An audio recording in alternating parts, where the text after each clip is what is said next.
Өкмөт курамында алтын бар руда маселесин чечүү боюнча эки вариантты караштырып жатыптыр. Сыртка ташылып жаткан алтын кошулмасына бажы төлөмдөрүн киргизүү же тышка чыгарууга биротоло тыюу салуу. 2016 жылы Кытайга эле курамында алтын жана башка металлдар бар 10 000 тонна руда ташылган. Бирок андан бөлүнүп алынган таза продукция кайра кайрылган эмес. Көрсө, буга Кытайдын ички мыйзамдары мүмкүнчүлүк бербейт экен.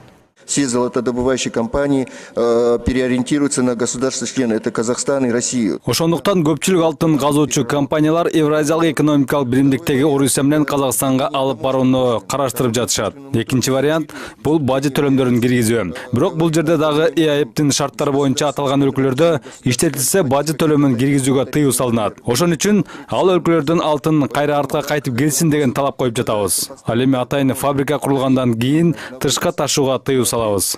Маалыматтарга караганда, бозумчак алтын кенин иштетип жаткан Казминерал компаниясы эле өткөн жылы 209 тонна алтын кошулмасын тышка алып чыккан. Андан 133 килограмм продукция өндүрүлүп, аталган компания 10 миллион доллар киреше тапкан. Ал эми Кыргызстанга анын 1% же 10 000 доллары гана салык катары түшкөн. Өткөн жылы Чүйдөгү Талдыбулак сол жээк кенин иштеткен Алтын кен компаниясы 1170 тонна алтын кошулмасын чыгарып кеткени маалым болгон. Андан кийин дагы 1800 тоннаны Кытайга алып иштетүүгө уруксат сураган. Бул өз кезегинде парламентте депутаттардын нааразычылыгын жараткан. Кен казып алуу тармагындагы абалды тезирээк жөнгө салбаса, алар ири көлөмдө тышка ташылып, өлкө бюджетине олуттуу деле пайда түшпөй калат дешет адистер. Мирбек Атикеев, Бакыт Кошалиев, НТС.